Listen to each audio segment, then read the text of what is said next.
അതായത് നമുക്ക് വിവരം, അതായത് കർണാടക നമുക്ക് ഇതിന്റെ സിഗ്നൽ സംവിധാനം സംബന്ധിച്ചുള്ള അറിയിപ്പ് നൽകുന്നത് ഈ ഒരാൾ മരിച്ചതിന് ശേഷം മാത്രമാണ്. ഒരു ജീവൻ ബലി കൊടുക്കേണ്ടി വന്നു, അതിനുശേഷമാണ് കർണാടക വനംവകുപ്പിന്റെ ഒരു ഇടപെടൽ നമുക്ക് അനുകൂലമായിട്ടുണ്ടാവുന്നത്. അപ്പോഴും ഇനി കർണാടകയെ സംരക്ഷിച്ചു പിടിക്കുന്ന നിലപാട് സംസ്ഥാനത്തിനുണ്ടോ? അതോ നിലവിലെ രാഷ്ട്രീയ സാഹചര്യത്തിൽ?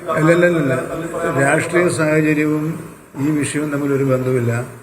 നമുക്ക് കിട്ടിയ വിവരം സംബന്ധിച്ച് ശാസ്ത്രീയമായ വിലയിരുത്തണം. അതിനാണ് ഇന്റർ സ്റ്റേറ്റ് കോർഡിനേഷൻ കമ്മിറ്റി ഉള്ളത്. ആ ഇന്റർനാഷണൽ കോർഡിനേഷൻ കമ്മിറ്റിയാണ് അത് പരിശോധിക്കേണ്ടത്. അത് പരിശോധിച്ച് അവർ നൽകുന്ന റിപ്പോർട്ടിന്റെ തുടർ നടപടികളാണ് താങ്കൾ ചോദിച്ച ചോദ്യത്തിൽ വരുന്നത്.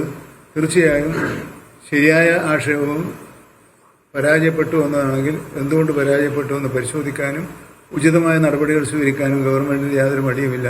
അല്ലാതെ ഒരു തർക്കമാക്കേണ്ട കാര്യമില്ല എന്നാണ് നമ്മൾ പറഞ്ഞത്.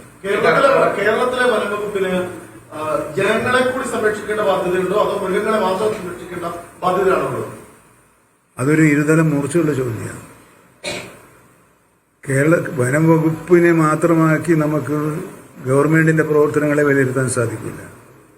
ഗവൺമെന്റ് എന്നുള്ള നിലക്കാണ് വനം വകുപ്പായാലും റവന്യൂ വകുപ്പായാലും പട്ടികജാതി പട്ടികവർഗ വകുപ്പായാലും പ്രവർത്തിക്കുന്നത്. അതെല്ലാം ഗവൺമെന്റിന്റെ പ്രവർത്തനങ്ങളാണ്. അത് ഒന്നിനൊന്ന് എതിരോ ഒന്നിനൊന്ന് വിരുദ്ധമോ അല്ല. ഈ മയക്കുവടി വെച്ച് വീണ്ടും വനത്തിലേക്ക് വിടുന്നതൊക്കെ പ്രായോഗികമായ ഒരു കാര്യമാണ്. ഇപ്പൊ അതുപോലെ വിട്ടതുപോലെ ഇപ്പൊ ഈ കോളറം ഘടിപ്പിച്ച് വിട്ടതാണ് ഇപ്പുറത്ത് ഉണ്ടാക്കുന്നത്. ഇതൊരു ശാശ്വതമായി വരിക. ഇപ്പൊ പ്രത്യേകിച്ച് തൃശ്ശൂർ ജില്ല എടുത്താൽ തന്നെ എച്ചിപ്പാറ പാലപ്പള്ളി മേഖലകളൊന്നും സന്ധ്യയായി പുറത്തിറങ്ങാൻ കഴിയാത്ത സ്ഥിതിയാണ്. റോഡിൽ നിറയെ ആനകളാണ്, പുലികളാണ്. ഇതിനൊരു ശാശ്വതമായ പരിഹാരം വേണ്ടേ? പ്രത്യേകിച്ച് വയനാട് അല്ല, ഇത് ഈ പ്രശ്നം നമ്മൾ കഴിഞ്ഞ 2 കൊല്ലമായി ചർച്ച ചെയ്തുകൊണ്ടിരിക്കുന്ന പ്രശ്നമാണ്. അതിന്റെ അടിസ്ഥാനത്തിൽ കേരള ഗവൺമെന്റ് ഒരു കമ്മിറ്റിയെ നിയോഗിച്ചു. ആ കമ്മിറ്റി 620 കോടി രൂപക്ക് ചെലവഴിക്കുന്നതും 10 കൊല്ലക്കാലം കൊണ്ട് തീർക്കാവുന്നതുമായ ഒരു ബൃഹത് പദ്ധതിക്ക് രൂപം നൽകിയിരുന്നു. ആ ബൃഹത് പദ്ധതിയിൽ വന്യമൃഗങ്ങളെ വനത്തിനുള്ളിൽ തന്നെ നിലനിർത്താൻ ആവശ്യമായ ജലലഭ്യത, ഭക്ഷണലഭ്യത, കാലാവസ്ഥാ വ്യതിയാനത്തെ തടയാനുള്ള വനവൽക്കരണം തുടങ്ങിയ പദ്ധതികളാണ് ഉണ്ടായിരുന്നത്.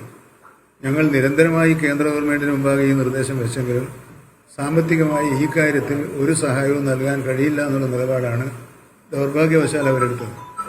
ഞങ്ങൾ മറ്റൊരു കാര്യം കൂടി നിരന്തരമായി അഭ്യർത്ഥിച്ചിരുന്നു.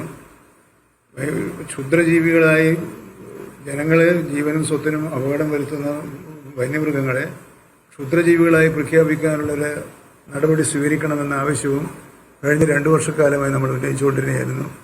ഇക്കഴിഞ്ഞ ദിവസം കേന്ദ്രമന്ത്രിയെ ഞാൻ വീണ്ടും കാണുകയുണ്ടായി. വീണ്ടും അദ്ദേഹത്തോട് ഈ കാര്യം ശ്രദ്ധയിൽപ്പെടുത്തുകയുണ്ടായി. ഇപ്പോൾ അങ്ങനെയൊരു തീരുമാനമെടുക്കാൻ സാധിക്കില്ല എന്നുള്ള ഖണ്ഡിതമായ ഒരു നിലപാട് തന്നെയാണ് അവർ സ്വീകരിച്ചിരിക്കുന്നത്.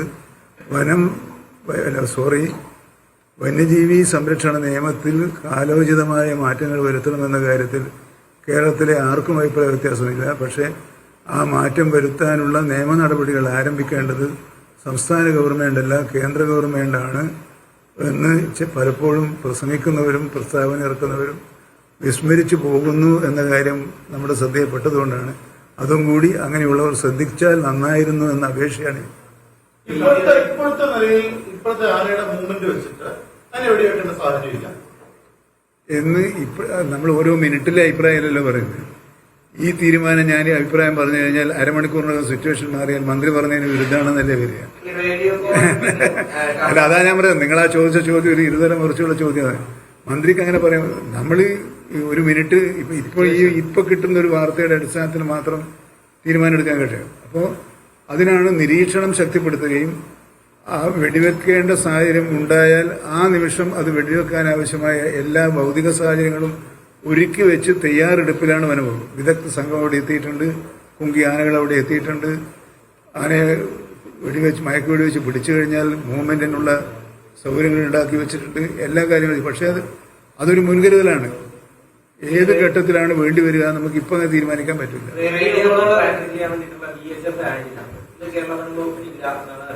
അത് കർണാടക, തമിഴ്നാട് വനംവകുപ്പിൽ വാങ്ങിക്കൊണ്ടാണ്.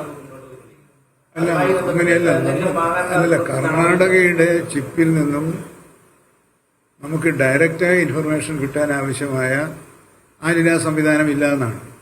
അപ്പോൾ ഡയറക്റ്റായിട്ട് ആന്റിന മെസ്സേജ് കിട്ടണമെങ്കിൽ നമുക്കും ഒരു തമിഴ്നാടിൻ്റെതായ ഒരു ആന്റിന നമുക്ക് കിട്ടിയാൽ മാത്രമേ അതിലൂടെ നമുക്ക് വാർത്ത കിട്ടുള്ളൂ. പക്ഷെ അതാണ് ഞാൻ നേരത്തെ പറഞ്ഞത്. ഇതിന് ഒരു ഇന്റർ സ്റ്റേറ്റ് കോർഡിനേഷൻ കമ്മിറ്റി പ്രവർത്തിച്ചാൽ മാത്രമേ നടക്കാൻ പറ്റുള്ളൂ. ജില്ലയിലെ പ്രവർത്തനങ്ങൾ 3 ഡിവിഷനിലെ പ്രവർത്തനങ്ങൾ ജില്ലയിലെ ആകെ ഒരു യൂണിറ്റായി കണ്ടുകൊണ്ട് ഒരു സ്പെഷ്യൽ സെല്ലിനെ രൂപീകരിക്കാനും അതിനൊരു നോഡൽ ഓഫീസറെ നിയമിക്കാനും തീരുമാനിച്ചിട്ടുണ്ട്. ഇവർ തമ്മിലുള്ള ആശയവിനിമയത്തിലൂടെ ഇനി മേലാൽ ഇത്തരം സംഭവങ്ങൾ ആവർത്തിക്കാൻ ഇടയാവുകയില്ല എന്നാണ് ഞങ്ങൾക്കത്